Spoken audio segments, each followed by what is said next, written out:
communication for fathers is different because we have the responsibility of communicating on behalf of mom. We have the responsibilities of communicating on behalf of ourselves, but with the mindset and with the thought patterns of those we communicate with in our minds as well. And sometimes we have to think for the people we're communicating with. If you're a real leader, that's what leaders do. Leaders anticipate and make adjustments based on who they're speaking to. Leaders are thought leaders as well. And in being a thought leader, you have to make sure that you understand who you're talking to and adjust for your audience.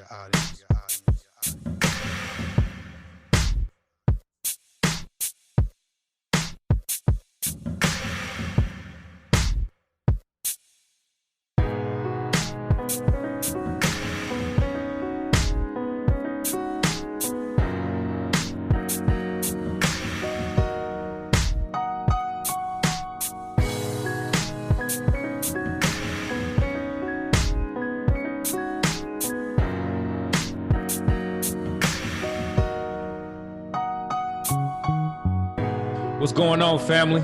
Welcome to another episode of the Fatherhood Village podcast, the official home for proud fathers and mentors. We appreciate you all for tuning in for another great episode. Alongside with me, as always, my boy Kev Hick. How you doing, man? What's going on? Oh, man, I'm good, brother. No complaints. Cool. I know you still on the grind as essential personnel, man. We still on that lockdown mess. Yeah, every day, brother. I'm still getting my 40 hours in. Right. Got to bring home the bread, man. I feel you. How's the fam, man?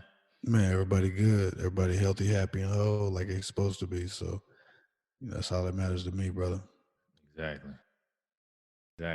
Hey, so for this episode, we're going to dissect communication. What are we doing with our communication skills as it pertains to our young ones, our family? Obviously it's the lifeblood of any relationship. So we want to kind of go into what are some of the things that we can improve on, some of the things that we notice that, as far as body language, some of the things we signal, as far as verbal cues nonverbal cues, and how that may kind of deter our intentions with our words.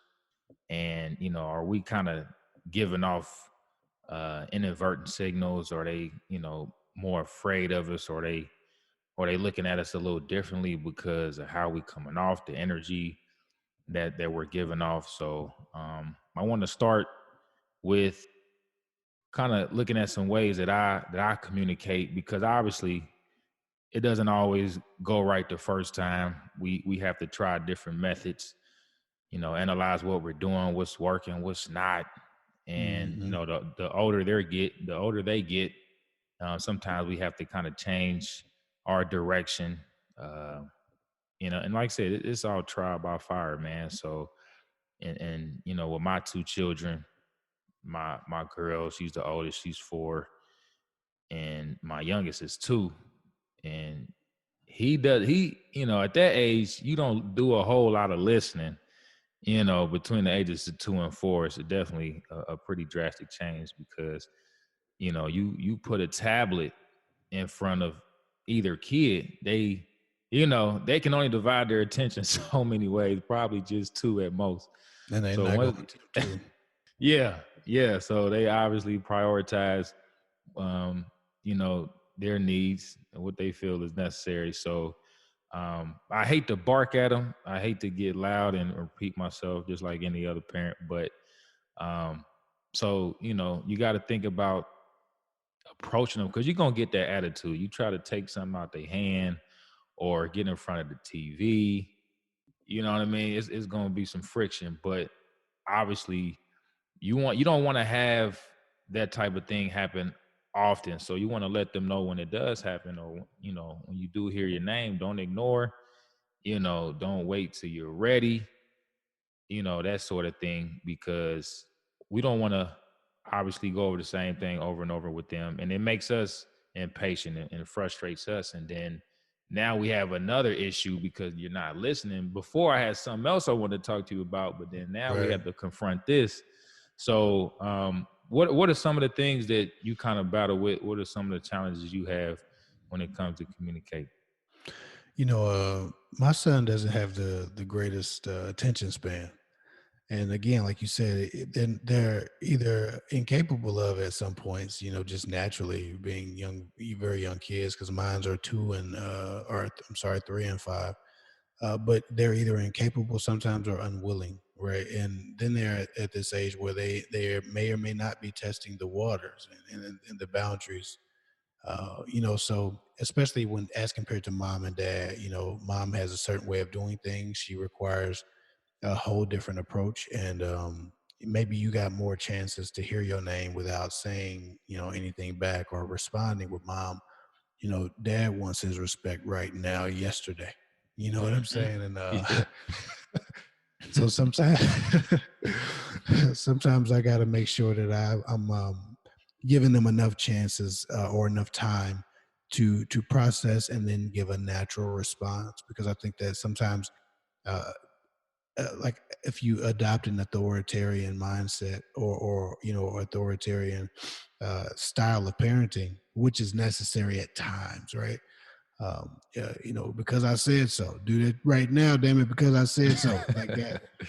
When you do that, it needs to be strategic. It can't be the only speed you have, because Hmm. there's still something called like the natural response that somebody might have to receiving an order or being startled or being inconvenienced. We all know, like, we drag our feet when we're inconvenienced. I remember being younger and my mom be like, "Give me the TV remote," and I just wasn't ready for it. And I'm like, "Damn," you know what I'm Yeah. saying? Like, and of course, I got the TV remote, but maybe I waited 5 seconds to just prepare myself and gather my energy and gather my attitude. You know what I'm Yeah. saying? Just Now be you here. got more Right. problems. Yeah. And so I have to remember that when I'm talking to my son, and he's right in the middle of whatever he's doing that is just exciting for him. And Hmm. I was like, "Hey, Noah, I need you to, hey, go over here." And he's like, I have to let him be a person, right? And I Right.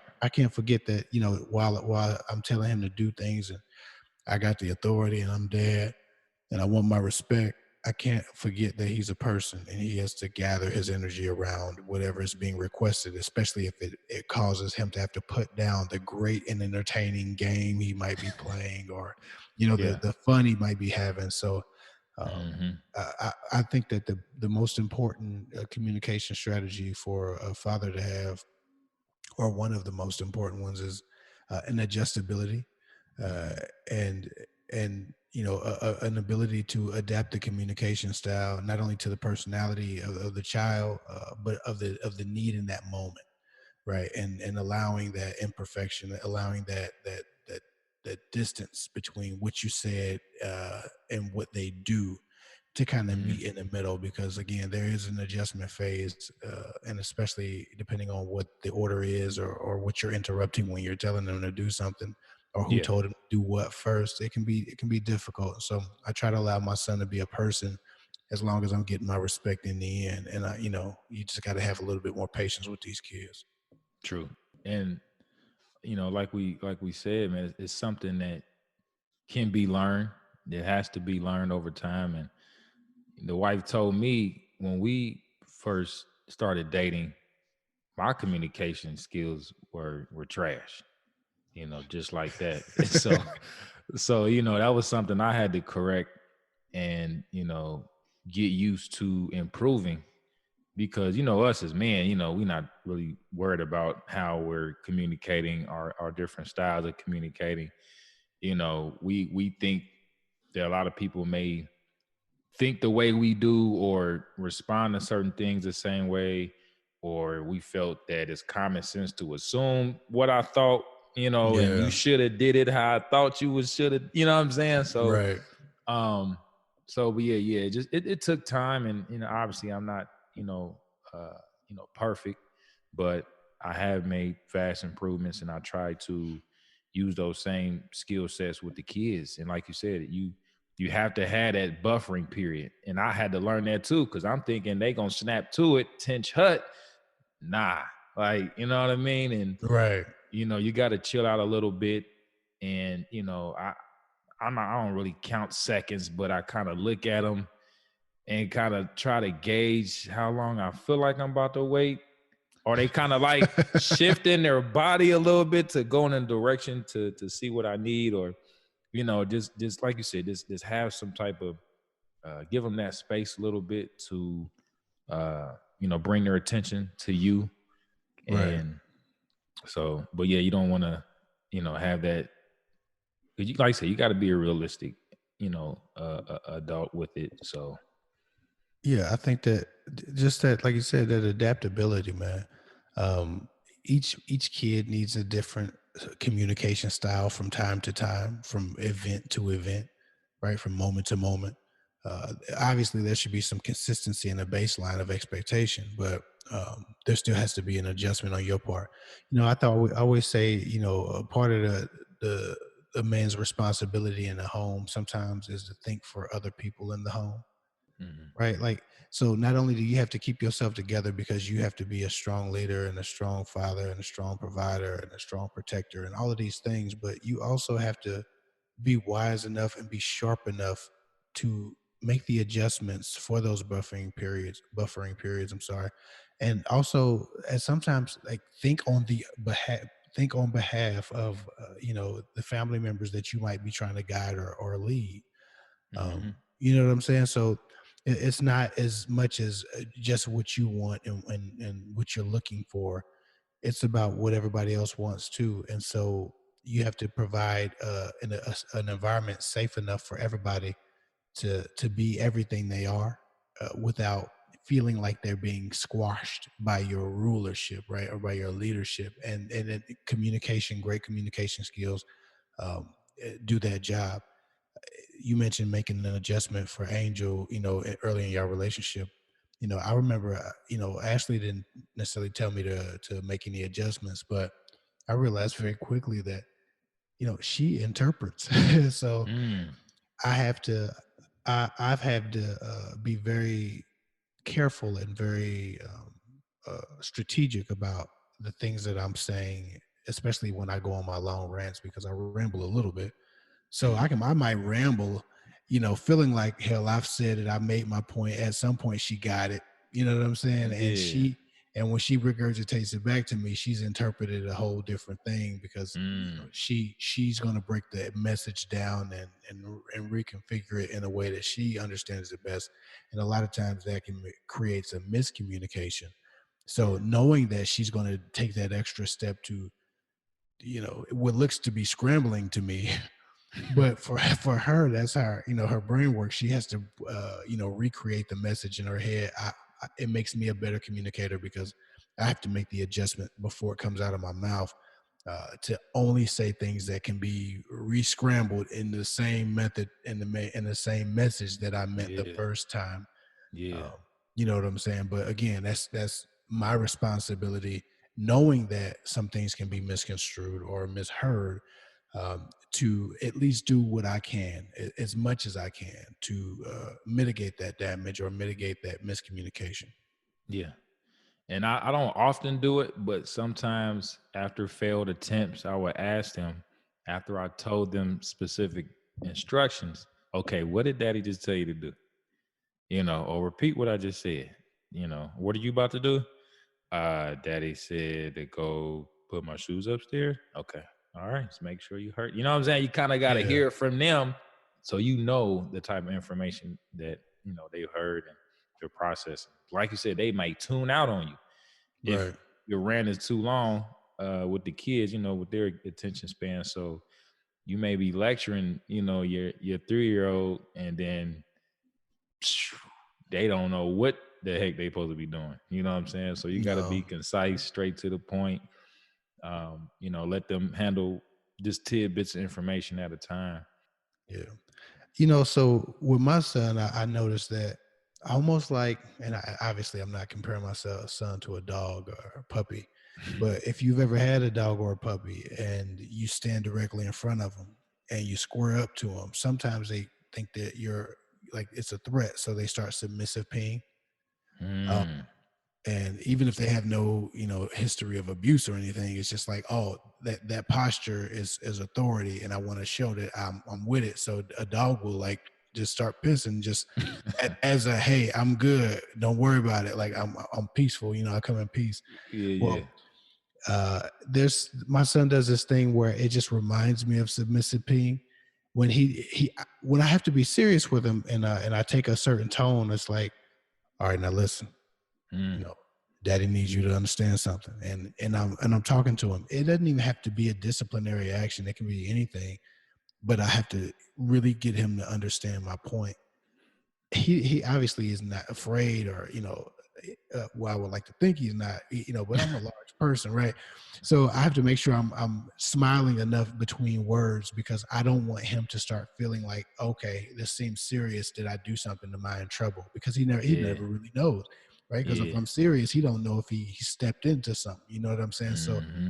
um I find that he gets a little nervous if I take the tone that is required to get him to get serious, because kids don't know when playtime is over, right? Like everything Right. is playtime until it's not playtime, Right. right? And so with him, it's like, I'll be like, "Yo, all right, so what did I just say? Can you repeat that back to me?" He's Hmm. like, he has this voice that he uses, that his voice goes a little bit smaller, and he starts playing dumb when he's Yeah. intimidated. And when he's intimidated, and I don't know, I'm trying to figure out how to get him out of it, and again, these conversations are just about us, throwing this shit back and forth. But he goes into this thing where he acts like he doesn't understand nothing, because he feels like that's the safest way to do it, is to just act Yeah. dumb. Yeah. So he even starts talking like a little baby. Like I'll be like, what did daddy just say? And he'll start responding in like two words, and he'll just repeat what I just asked him to say. Yeah. And he'll Yeah. be like, I'll be like, what? No, no, no. Answer the question. So now I'm frustrated because he's intimidating. So because he's intimidated, or he thinks he's in trouble, he's saying, he's basically repeating after me, because he realizes that acting like he doesn't understand is the safest way to And you'll just go. walk the hell away like I'm Yeah, cool. Don't yeah. even So worry we just, about yeah, we don't even, it. we get nowhere. Like, all right, I'll give you 5 minutes. We'll reapproach this later. Yeah. I will reconvene. Because Uh you right. uh, My kids do the same way, man, especially my youngest, man. He doesn't do it as much now, but yeah, there was a time where now you got a second barrier that's put up yeah, and you but like, it's strategic though, because he knows what the hell I'm talking about. He knows yeah. exactly what I'm saying. Like, what did I just tell you to do? And he'll repeat like two words involving that over and over. Like, you know what I'm saying? Like, it just won't even Yeah. be. Like, for instance, I say, hey, listen, I need you to stop playing with that car. Okay, mommy told you it's too loud. We're done with that car for the moment. What did I just say? Car, car. Yeah. He'll look around. Yeah. He's doing his best to pretend like he doesn't understand what the hell just came out of my mouth. And while it's frustrating, I understand that it comes from a place of just like nervousness. You don't know what the hell is going on. And it's like, brother, like, there's nothing going on, nothing happening to you. He's just still just like shutting down, and Yeah. but it's not. That's a strategy. That's problem solving. He realizes that if he acts stupid, I won't require as much from him, right? Hmm. So like, there's even strategy. There's a chess game that happens when you're communicating with a child who doesn't know how to play chess, but he knows how to play checkers. Like, yeah. And Yeah. so Yeah. he employs the strategy of his youth, of his cuteness, of his assumed ignorance, Uh-huh. to get around certain more direct forms of communication. So that's something we always got to worry about as fathers, is just mitigating those events, and not overreacting, because it is frustrating. I've seen guys whoop the shit out of their kids because the kids are acting like they don't Off understand. jump too. Like you didn't Yeah, even give it's him a like, chance to.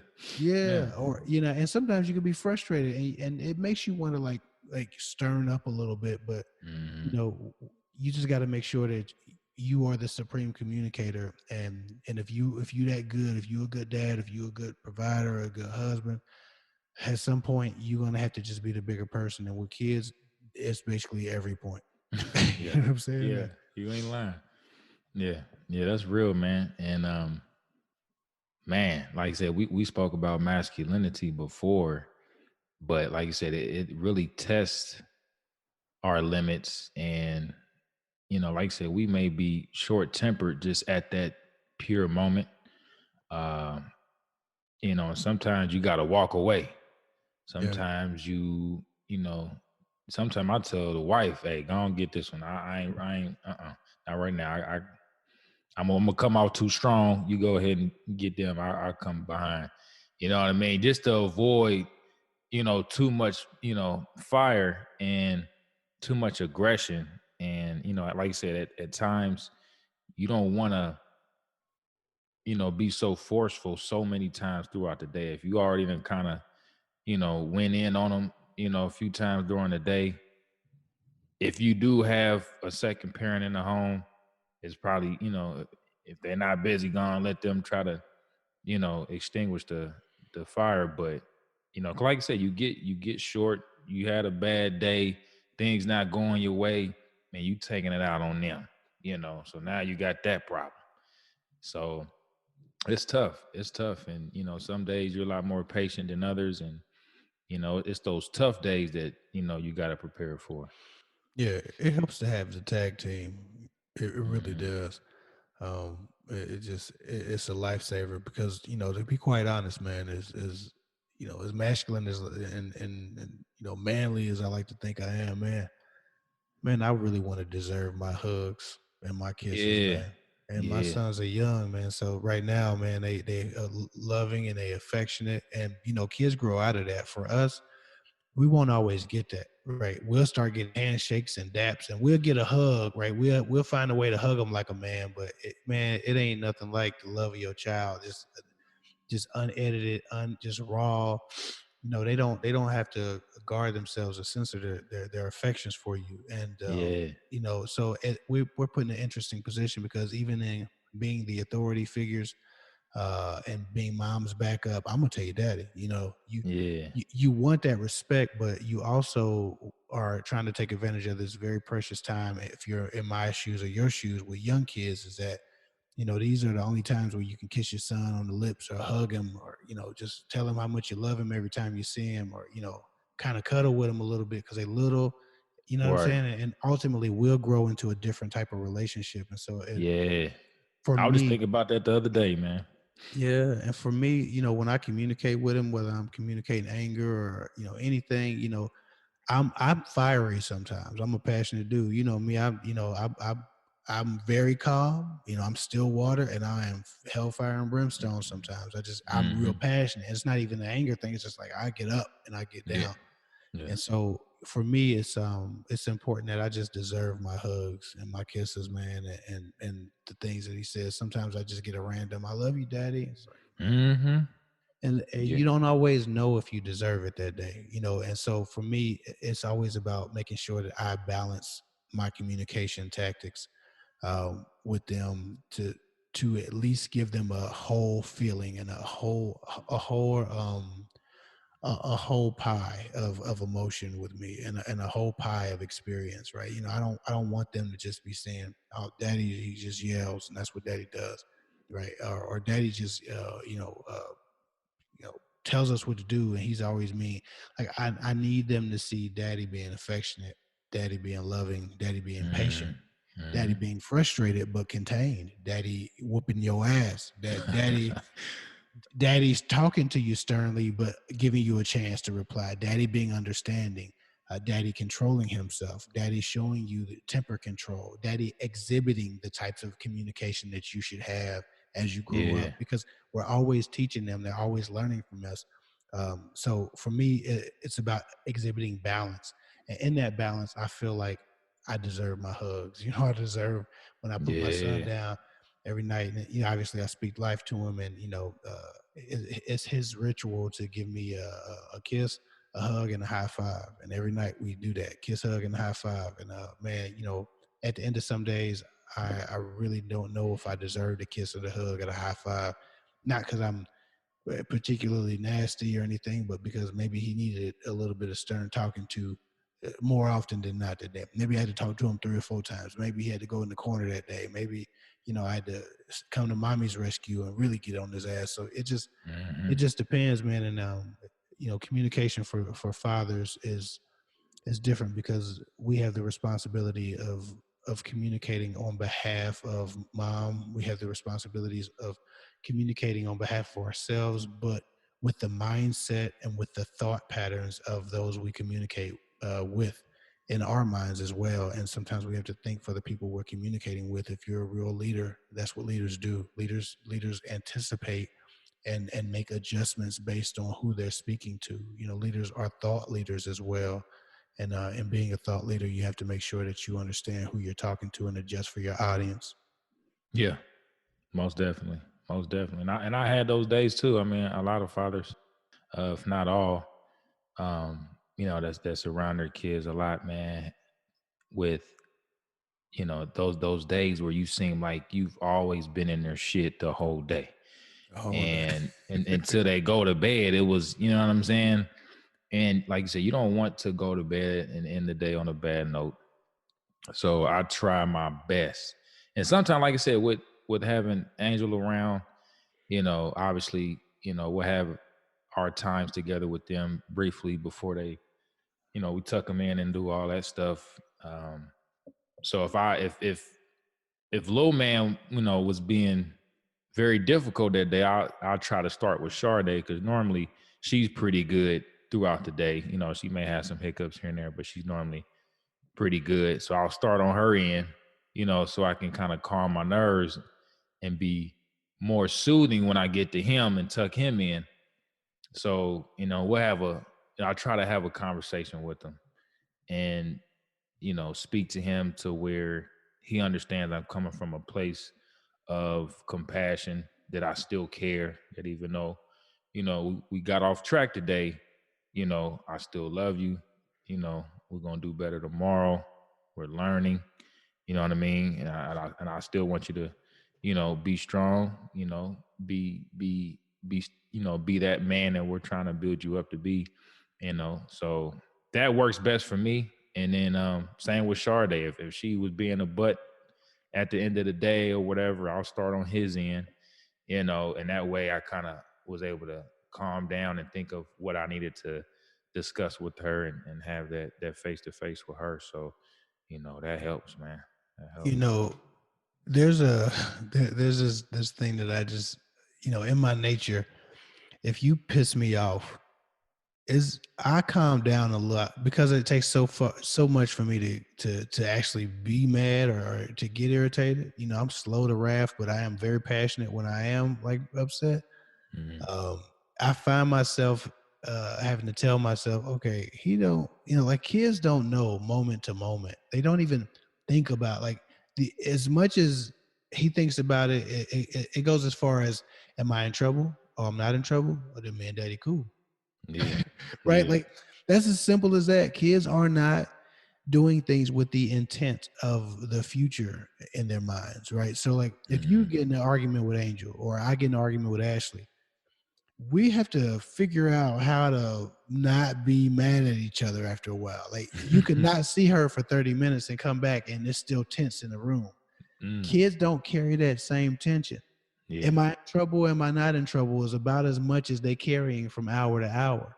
Yeah. And so I always have to remind myself of that, especially at bedtime, is that he could have just got his ass like yelled at. He could have got put in the corner. He could have got his little ass spanked. Hmm. But if it was a couple minutes ago, he's past it already. Yeah. Yeah. And when I sit down to Kentucky Man, I'm mad And he because cool. Like, what you with he's your chest straight. puffed out for? Right. He be straight. So I be Yeah. trying to figure out, I be just trying to figure for myself or maybe remind myself that he's not holding these things moment to moment like I am. Hmm. They don't even have a reservoir for that shit. They Yeah. just on to the next kid thought, which is Yeah. the most beautiful thing in the world. And if we could all get to that place where we was just adults that wasn't holding on to this shit, this world would be amazing. But Yeah. in considering that, when we do get to the end of the day and it's been particularly difficult, I always remind myself of that because he just wants to know we like he just, and I don't even know if it's maturity. I don't know what it is, his nature, man. But my son, my 5-year-old man, he needs to reconnect before we go to bed. I Mhm. might even be like, yo, man, you need to take him to bed. I've had enough of his shit today. And he'll be like, no, daddy. Yeah. And and I'm like, first of all, a little bit like, Surprise, like, yeah, huh? like what you mean? Yeah. Me? I was just off in your ass about 10 minutes Yeah, ago. yeah. And and we have that shame. We feel shame in a different way than they feel. And so it's like, damn, man, I had to talk to y'all hard, and I had to spank you on your back, or not your back, but your backside. Yeah, Yeah. that's a whipping. That's You y'all get your know. back touched Yeah, up, boy. them some roots of whippings. So, but spank him on the backside, or tap his hands, spank his hand if he touching something he's supposed, whatever I had to do. But you be feeling Yeah. guilty. You always feel. Yeah. And Yeah. then he like, no, daddy, I want you to take me to bed. I was like, shit, really, me? Yeah. It's like You you know, get a you, second chance. Like, yo. yeah, it's like that Yeah. forgiveness and that love that they feel, that they give you is so unconditional sometimes. And it's so much bigger than even you are as an adult man. Like at times my son is so much bigger a man than I am in those ways that he forgives in those moments. And we have a lot to learn from our children from that, man. Yeah. That's a precious thing. Yeah. And there were times where I knew I went in a little too hard. Like, especially with my son Rashad. So obviously the behavior, issues happen, and like you had said, they get the whoopings, they get the thumps on the head, or what I'm saying, they get disciplined in the corner, whatever, happens. And if it happened too often, then I felt he was more standoffish. He wasn't as engaged as his sister. If I come through the door from work or something, she's excited to see me, but he's kind of like, man, yeah, whatever, bro.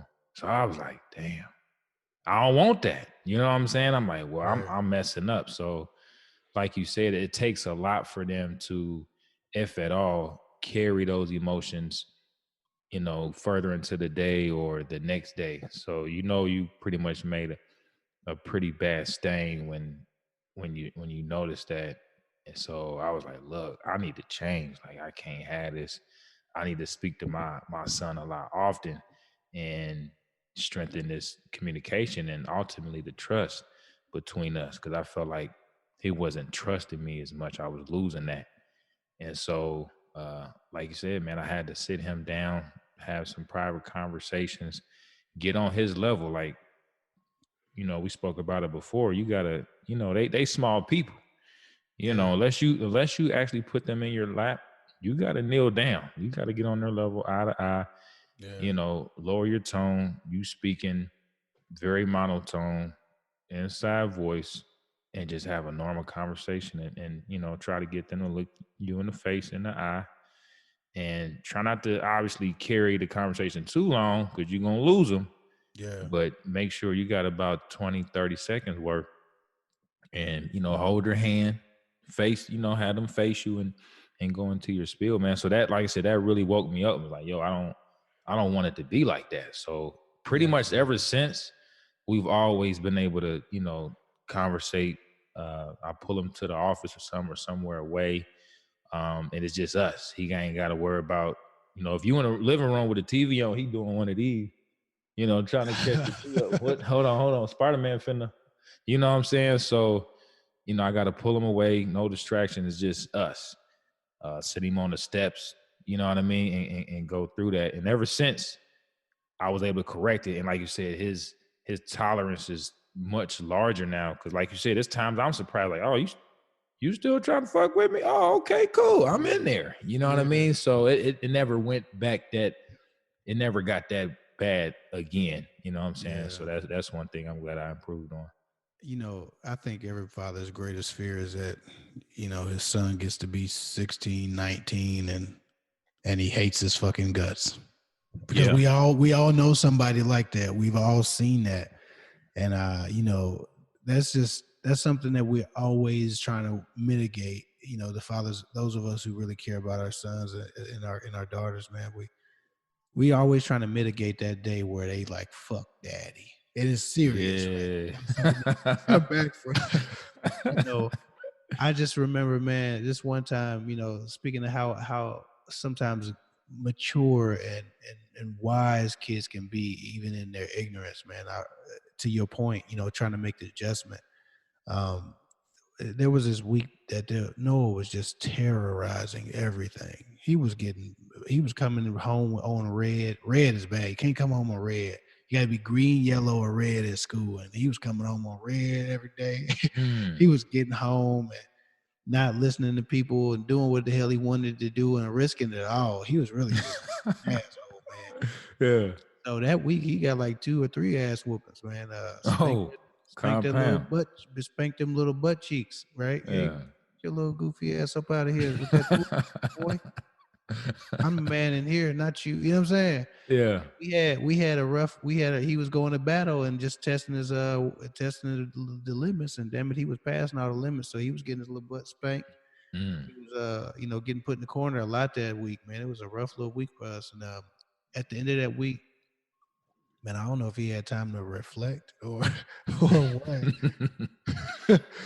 But like it was like I put him down to bed like I do every night, and gave him a hug, kiss, and a high five like I do every night. And then the next morning he woke up, and I was sitting on the couch. It was a weekend. He came in there. He sat next to me. He said, "Sit by dad." That's what he always say. "Sit by dad." Yeah, sit Mm. by dad's cool, buddy.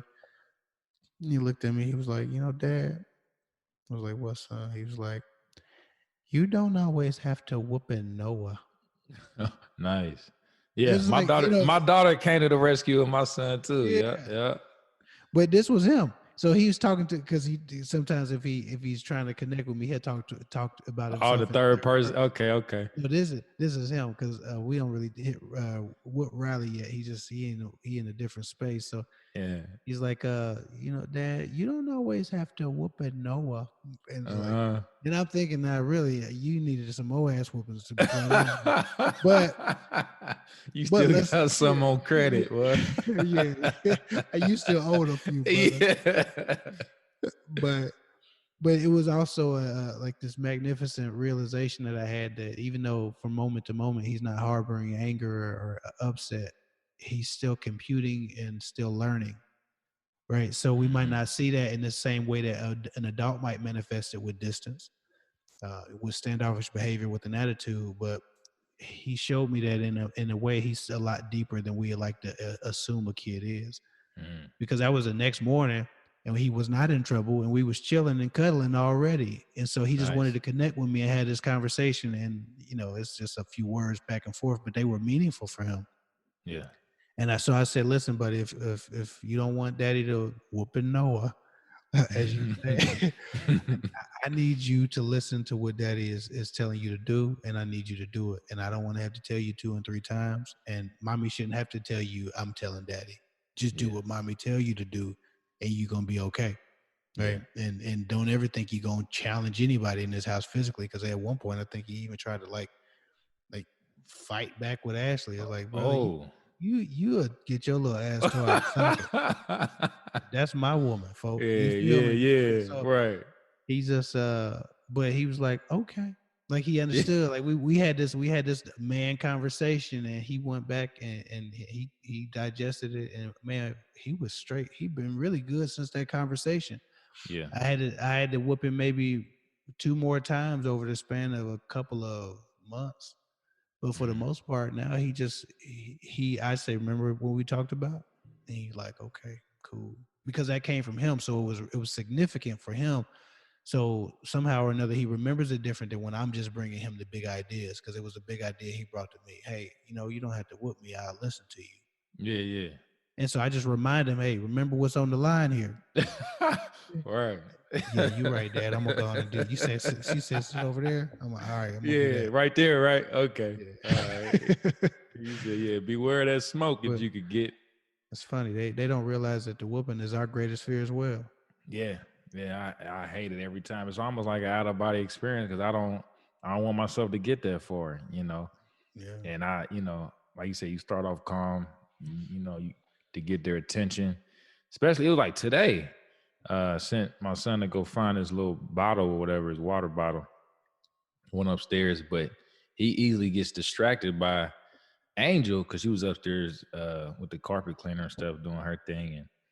And um, so I already knew he was looking. And then once he found out where she was, he got sidetracked. And I asked him to come down because I already knew he'd been up there too long.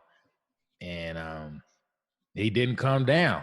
He because Sade, she's good about that. She hear you, okay, here I come, and she's right to it. He's on the other end, well, you gonna see me when I'm good and goddamn ready, come holler at you. So, and I had to sit him, so I got him down, and I like, you in trouble, right? No. So, I sit him in his high chair for about 10 minutes, and then he can't look at TV, no toys, gotta be quiet, you know, and he's able to get out once, he meets those requirements. But yeah, so just it was another thing I wanted to bring up. So obviously when they're babies becoming toddlers, the baby talk shit. When do Yeah. you stop the baby talk? Because I stopped it as soon as they were able to say some words, get a few Hmm. about 2 or 3, 4 up out of them. We shutting the whole baby talk down. Like I try my best. Even I had to tell Angel a few times, like here recently, like yo, kill that. You know, Yeah. we like I said, we have to. I feel that we have to speak to them as though they're already young adults. Yeah. Obviously, you're not trying to throw big old huge vernacular words at them, but you can speak to them so they can understand just by using normal words and without Yeah. no abbreviating things like no you be bad, no, like no, use correct Yeah. English Yeah. with these Where people. them That's how damn they gonna learn. transitions? Yeah, Yeah. that's how right, that's how they're Them gonna da- learn to speak.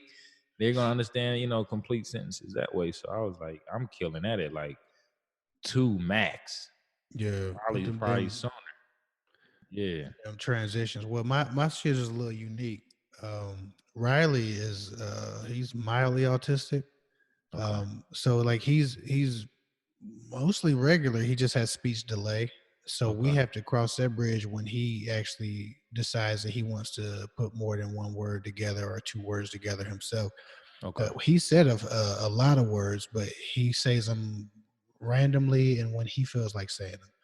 Hmm. So like he can say most things that a kid at his age can say, but he just chooses not to. Hmm. And I don't know if it's almost I don't know if it's really a choice. With autism, they have a lot of neurological stuff that prevents them from even doing the things that they know how to do sometimes. And so with Riley, like I said, his communication with Riley is more physical. Like he'll take my hand and he'll make me uh do stuff for him, or he has like he has his own little sign language that we know what he wants, Hmm. but it's not a verbal language. And he can talk, he can say some words, and he sings his little favorite songs from time to time. Hmm. For the most part, he's a conundrum for us that we're figuring out every day. He's developing a new skill. Hmm. Now with Noah is 5, and he's been talking for he started talking at 2, like most kids. And he holds on to a lot of the baby talk stuff. I don't baby talk to Noah, and my wife doesn't for the most part, but sometimes she plays games with Riley and Noah jumps in, and it's hard to switch the characters off. Yeah. But for the most part, I don't like to I don't baby talk with neither of them. And Hmm. Noah has issues with like transitional words, so like the words between the bigger words.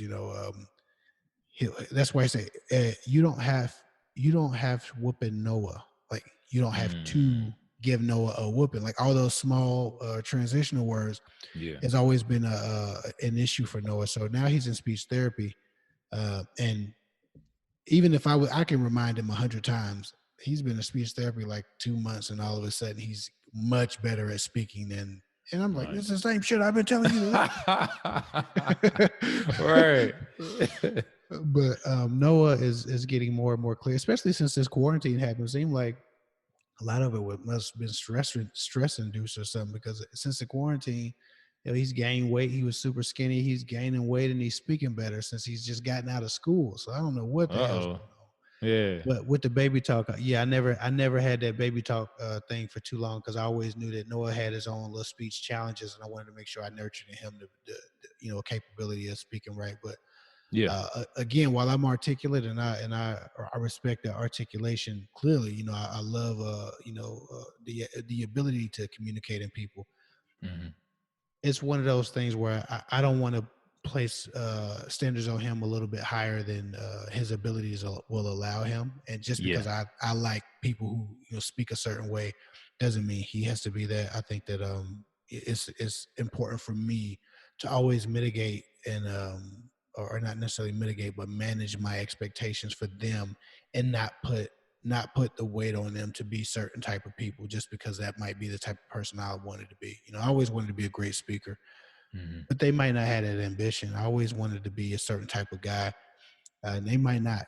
So as long as I can give them, the standards, morals, and values and character, these are the things that fathers deal with, where we don't always get to choose how a child functions in that same way that we would hope they function, or the ways we would guide them. Hmm. The core of a man is, and the core of what I'm trying to give Noah is just being genuine, being honest, being a good person, being loving, doing the right thing. And I can't tell if he'll be a very articulate guy or he'll be a guy who doesn't say a lot of words but does the right things. Both of Hmm. those would be great, but I prefer him to just do the right things. And so that was a big thing for me, is like how he talk. I want my son to know how to. I remember I used to say that all the time. I want my son to be like this and like this and like this. Man, when you get them, man, they are their own little people. You Hmm. know, with my son Riley, hell, I would love for him to throw a sentence together. He's 3.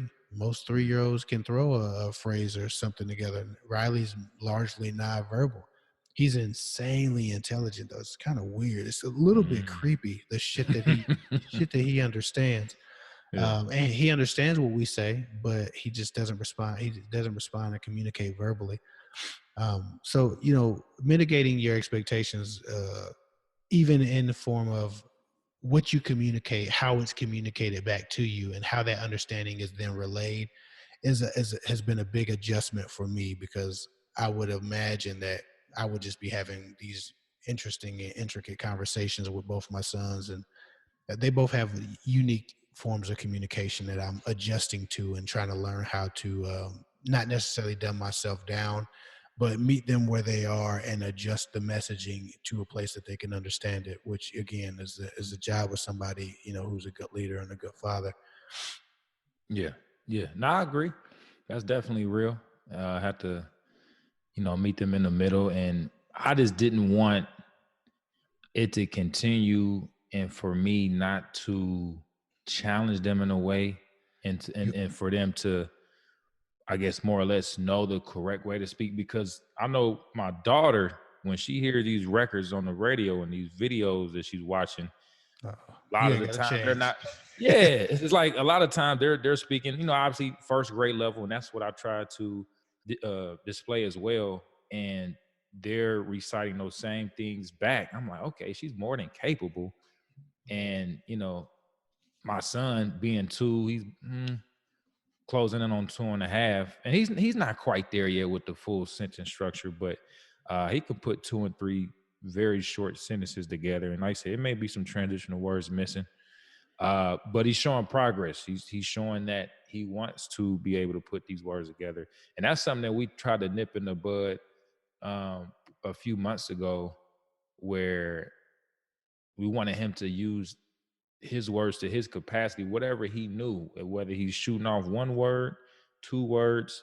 When he wants something, we want you to try to communicate that the best that you can, instead of just crying and whining and just throwing a fit. Let's hear what you Yeah, have to say. Like, if it's a book, like there's a lot of these words he knows, he just throws himself everywhere. You know how they go, and you yeah, take one thing, or maybe they didn't get enough of certain food. He can say more, or no, I'm done. And instead, he just goes crazy, you know. So we just try to Yeah. calm him down. Hey, use your words. What do you want? What Right. is it? Let us know. Tell me, is it your book? Is it the shoe? You want the shoe? Shoe? Okay, well, you know what's going on. You know what I mean? So I Mhm. wanted to kind of see where they were before, I figured out, okay, they need to stay right up in this area here. You know what I'm saying? Right. My youngest son, like I said, he had kind of like his own sign language. He does these we know what he be wanting. So when we were like he was still young, too young for us to even, we were just waiting for the milestone, speech or whatever. Hmm. The first thing we started doing was, we would do a little bit of actual sign language, baby sign language, and he would take to that and he would do it a little bit. And my wife would say, like with the food, all gone, all gone, all gone, and that's where Hmm. and if he wanted more, he would do a sign for more and say more. And hell, Hmm. he would do that, and he'd do the signs and say the words for a time, and then he just like nope. Nice. And that's what, but that's how kind of autism works. And again, he's mildly autistic, so he's probably high functioning if anything. But what he does is he'll make the milestone, he'll say the words, he'll communicate, and then he just stops. Like we used to get good night, now we don't get no good night. Mm. We was getting goodbye for a couple of months, off and on, but I ain't heard goodbye. I ain't heard bye bye, bye. I ain't heard bye in I don't know, 55 days. So you know what I'm Wow. saying? Yeah. So it's just like he'll do the thing, he'll learn it, we'll know he learned it, he get it, and then it just like he put that back in his back pocket. He ain't got to use it no more. You know what I'm saying? So like Mm. Okay. the challenge for him is always trying to watch his movements and figure out what he wants and interpret. And that's for communication, even if you're not dealing with a child with autism, the nonverbals are extremely important to pick up on, especially when you're dealing with kids, because you have to know when something's wrong. You have to know when they're not feeling well. You have to read the other signals, because kids aren't the best verbal communicators. Neurotypical or non-neurotypical, or neuroatypical. I'm sorry.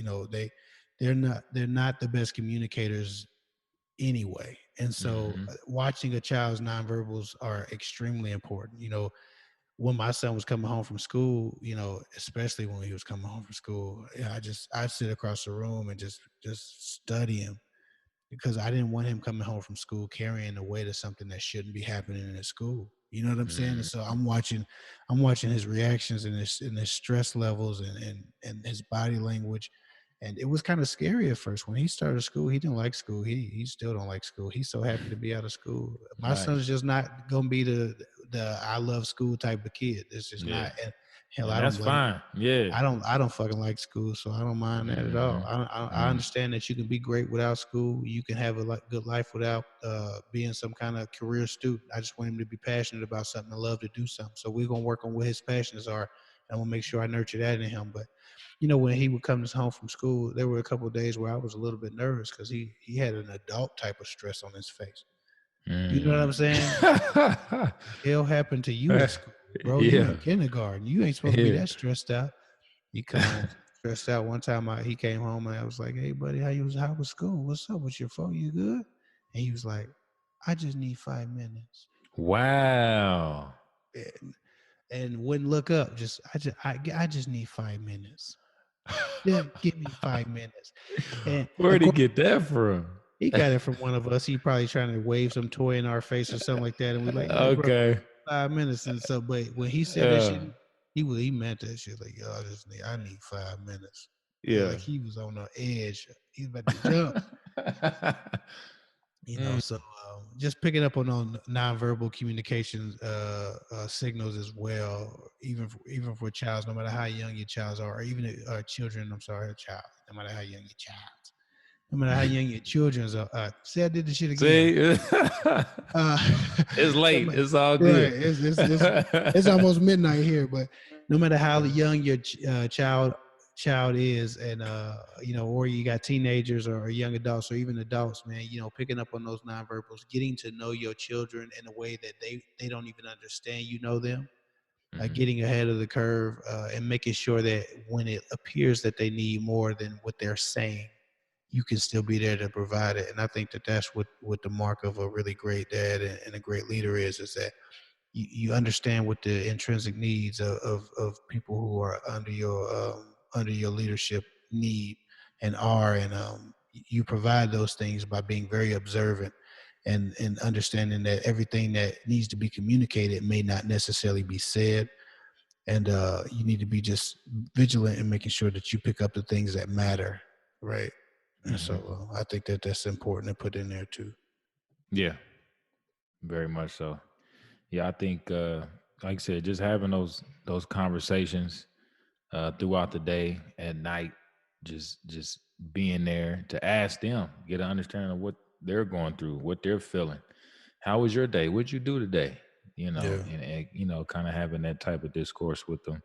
And I think it goes a long way. And then, like I said, we had to be careful too. Like I said, it's kind of going back to where we're having a frustrating day. We're on edge. Cause my daughter, she's like the clingy type. You know what I'm saying? Like all up under me all the time, wants to see what I'm doing. Daddy, can I sit in your lap? Daddy, let's do this, let's do that. And I want to, but it's like if I'm always answering to her and doing the thing that she wants to do at every moment, I'm not gonna get anything done. But I right. try to give her some amount of time. Okay, we'll do this, but then daddy has to get back. But then like I said, they're not allowed in the kitchen really. You know what I mean? Because the kitchen ain't that big anyway. And then secondly, they ain't got no business in there. So a lot of times she'll use kind of her charm and just try to leverage that into her excuse of why she's in the kitchen. So I'm putting groceries up, I'm putting dishes up, whatever it is. And I'm like, why are you in here? You're not supposed to be in here, babe. Well, I'm just coming in here to tell you I love you. I'm like, all right, I love you too. But you know what I'm saying? Every time she get caught up doing something she's not supposed to, or she's around and she has to move or whatever. Well, daddy, I just want a hug. All right, baby. So she like, you know what I mean? She uses it. Yeah. I know she means it, but it's like, well, before I leave, she just needs that, she just need to reconnect, you know what I mean? Yeah. And just to feel, wanted and appreciated and loved and cared, on her time. So I got to make sure, like I said, I'm always available for that. Yeah, yeah, and even when she greasing you, cause she damn sure Yeah. just be sometimes she just be greasing you, but y Yeah. that's something that she's learning too, her influence on daddy, right? Because about your influence on her is ever present, but she's realizing that, "Oh, I influence daddy," especially with my Hmm. kind words, right? So, like, she greasing you sometimes, but it's a learning process for her because she's realizing, she's learning how to communicate with you.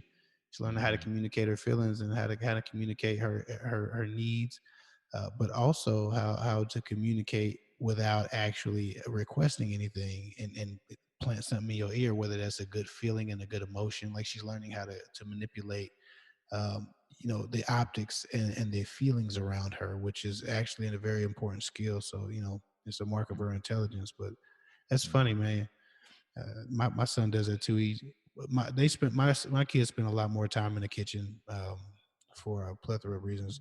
Maybe I don't know if mine is much more bigger than yours. I don't know if you can tell on this video, but it's not. It's big enough. We have a little dining area, so they spend a lot of Yeah. time in here. Hmm. But my sons will try to. My youngest Riley, he likes to hang out in the kitchen by himself because he likes his alone time. Like Mm. he's an introvert, and with that autism, sometimes they just like to kind of do their own thing. They don't want to always be stimulated with everything around them. They want to kind of do their own thing. So he hangs out in the kitchen by himself sometimes, just like in his chair. He Nice. has a chair. He be locked in, but he just kind of likes to do his own thing and sit in the quiet for a while. And it reminds me a lot of me because I used to always want to just kind of do my own thing. I didn't need to be up under nobody, but they always in the kitchen, and they my older son will come up with some kind of excuse why he's running in and out of the kitchen, even though he's not supposed to be in the kitchen. So, Yeah. that's just one of those things. But again, those are the things sometimes you just let slide because they're innocent infractions. They don't cause no trouble. Until you say, "Hey, I told your little ass to get out the kitchen." you know. That always happens. Like I'll let them live while I'm busy doing something, and then she'll accidentally pull out a drawer and then some shit will fall out, or she pulls something down, she trips, falls. She's at the point where her head's above the countertop, but she still likes to Yeah. get on her tip. She still like to get on her tippy toes and grab the edge of the counter, pull herself up. And then sometimes, I think a couple times, she slipped, busted her chin or some shit. Said, "That's why I told your ass get out of," So, but now I got to deal with her little injury and stuff. But Yeah. yeah, every time I give her a little inch to lean on, something Falls. happens. You know what I'm Yeah. saying? They just Yep. clumsy, and just stuff's not quite right how I want it in there. As far as with kids and stuff, they hanging on the dishwasher door or whatever. But but yeah, man. Hey, this discussion was great, man. Communication, that's something that is always going to be something we look forward to, having a better time with as they get older. Like I said, this is nothing but a learning experience that we engage with, and then that we deal with every day. Man. So without further ado, man, we're just gonna wrap this up. Again, for all our supporters, all our listeners, we can appreciate you much more than we already do, man. It's a blessing. We want to hear more. We want to hear more from you. What are some things that you guys want us to speak on, to have a episode about? Leave your comments. Connect with us on Instagram at the Fatherhood Village, on Twitter. I know a lot of people may not be on Twitter, but we're on there as well at Fatherhood News. Facebook. We're going to be on YouTube here shortly. But yeah, man, just want to hear a lot what you have gathered from us thus far. And try to get that two-way communication with you guys. So, but yeah, man, they did another one, bro. Hope everybody's being safe on this quarantine thing, and hopefully, we get back to normalcy here soon. So, yeah, man. As always, it's Dale Holloway. That's Kev Hick. Peace and love. Peace and love.